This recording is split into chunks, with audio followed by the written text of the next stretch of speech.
Hey everybody, this is Perch. Joe Quesada has resigned from Marvel, and we're going to read through his statements. But what does this mean? What all is going on? That's what we'll try and get into. So first off, he posted today, May 31st.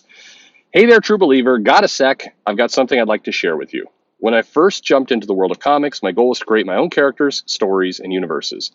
Then, one day, Marvel made me an offer that changed the trajectory of my life. But lately, I found myself thinking more and more my favorite stanza from T.S. Eliot's Little Gidding: "We shall not cease from exploration. At the end of it all, our exploring will be to arrive where we started and know the place for the first time." That's why it's both exciting and bittersweet that after discussions with both my family and my family at Marvel, after 2+ decades, has it really been that long? The time has come for me to move on. As you can imagine, my love for the company, its characters, and all my coworkers runs deep. But I have an exciting new chapter that's about to begin, so the time feels right. In August of 2000, Marvel took a shot on me, entrusted me with the keys to the universe, and has been my biggest supporter ever since.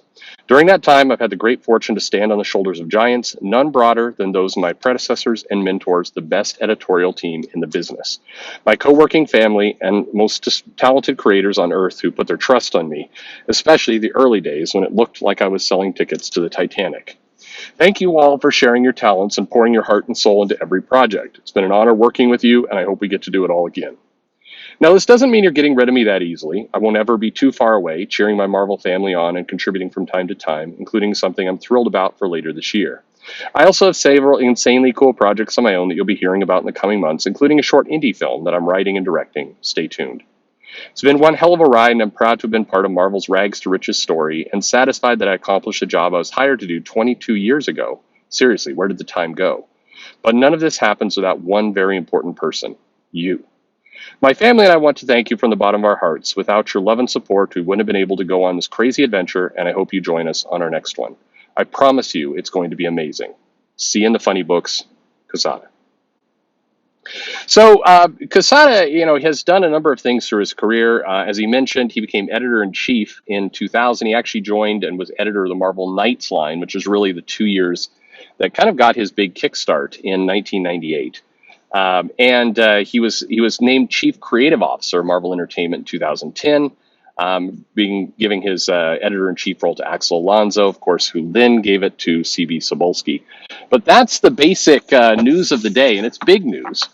But it's maybe not, surprising news in a lot of respects. It is one of those things that, the rumors have been going for a while that this day was coming. And I think many people expected when Kevin Feige stepped in prior to the pandemic that Cebulski's time as head of the creative officer of the company was coming to an end. And a couple of reasons for this. There was at least, whether truth or not truth, and I think whenever somebody leaves, there's a lot of smiles and all, bad things are forgiven. And any issues that might have occurred in the past are kind of, we don't like to talk about that. You don't talk about the negative things when somebody's, out the door. But it is one of those cases that, there were early friction, let's say, with the creative group that included Quesada and Bendis and a few others dealing with Marvel Studios and kind of how all that went down. And it was not a harmonious relationship. It wasn't what, at the time, I think the creative group thought they were getting, and it wasn't. It was cited as one of the reasons that Bendis started to drift from the company was over this. Again, lots of rumors, lots of fiction, lots of fact. So separating it out is tough to do. But generally speaking, this was something that it seemed like it was going to be an issue for a while.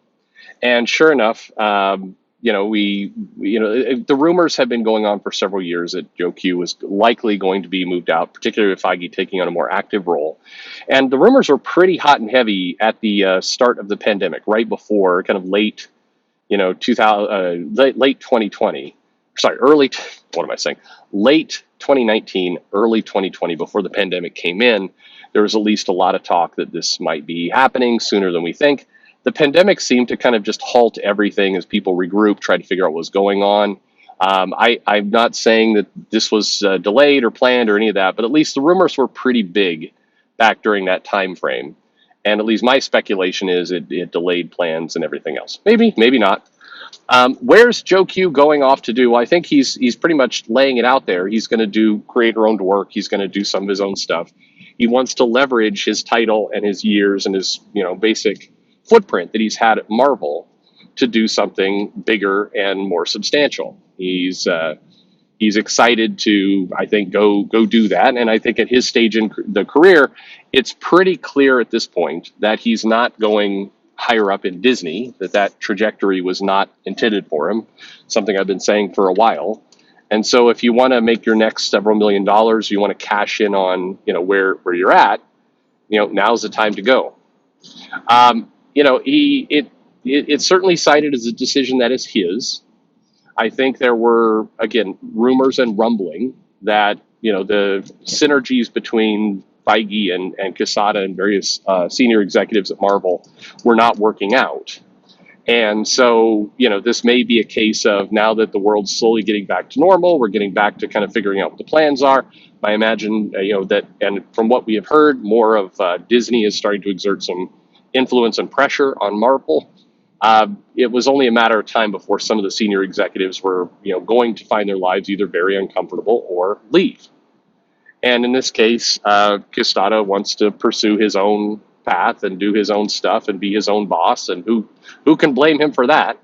And so out he goes. And what will be very, very interesting is to figure out kind of first how quickly this goes. It sounds like a resignation. It's going to be pretty much immediate. And what this means next. So I would imagine within Marvel, several of the other senior people, the people who are high up in the company, be it Cebulski or Brevoort or David Gabriel or others that are within Marvel's management line, I would suspect we're going to see a year of several of them leave. This is the tipping point, I think, for a lot of people that will now create a bit of a exodus, either self-chosen or not. As my belief is that Disney is going to turn Marvel into more of a Disney Press style business, something that will look more at licensing, certainly produce lots of comics on their own, but it will be more aligned to the Disney model of how comics get produced and built and done. That to me is the future that we're looking forward to, and I think that's Quesada's departure signals both an acceleration into those plans and also just a change of the guard. I also strongly suspect that people will deny this exact way of thinking heartily over the next, several weeks, but very shortly it's going to be clear that this is exactly what's happening. I think that things start to move rather quickly now, and the long-awaited Marvel sea change that I've been talking about for the last year or so is finally upon us, and we're going to see a much transformed company by the time we get to this time next year. Still books. I think if anyone, I would pause to say nobody should be seeing this news as, oh, Marvel's executives are leaving. Now we're finally going to get back to classic 80s, 90s storytelling. That's not happening. So don't for a second think that's what's going on. Anybody who's doing a video of, woke exodus from Marvel, you're reading this entirely wrong.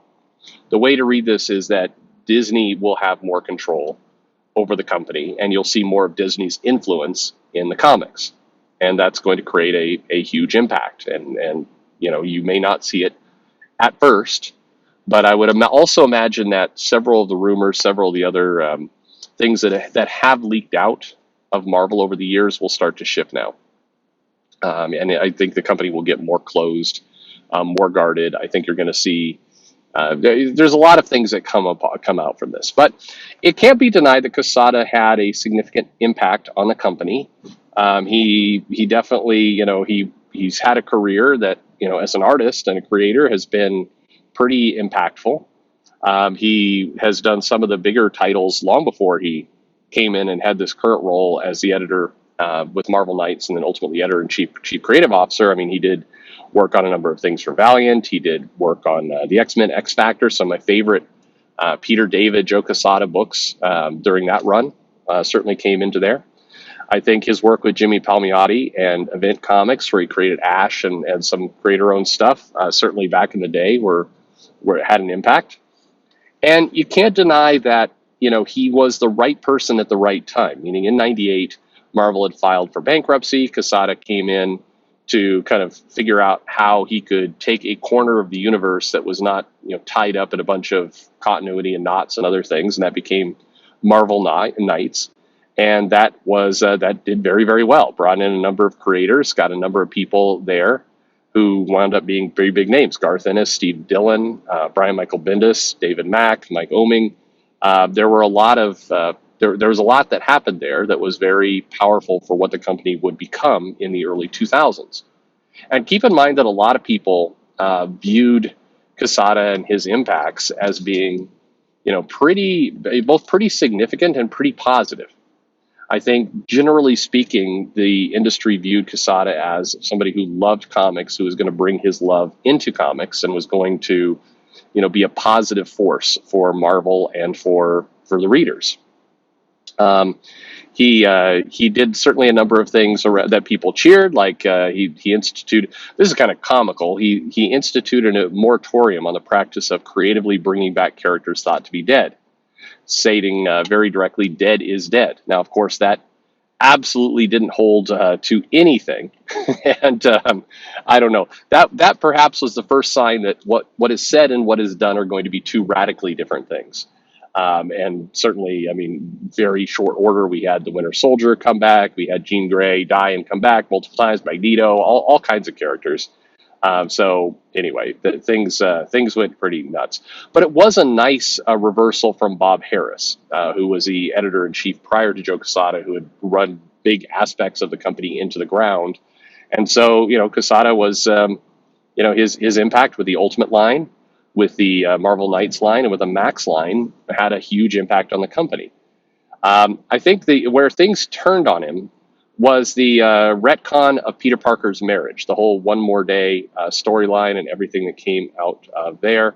And I think that was a case where things started to turn on him. By about 2010, I think the public perception had changed from a comic fan for us writing comics to something different, something that seen as more of a corporate guy, seen as somebody who maybe was not in alignment with what the fans went. And I think as the 2010s kind of evolved, I think you saw more and more drifting from Quesada, seen as a positive influence, into something more negative. So that ultimately led to, in 2019, October, Kevin Feige became, the group reorganized. Kevin Feige as a chief creative officer across Marvel Entertainment and Marvel Studios, and that he would have influence in the comic. And it was that moment in 2019 where I think a lot of people believed that it was a foregone conclusion that Joe Q would be out of the company at some point in the near future.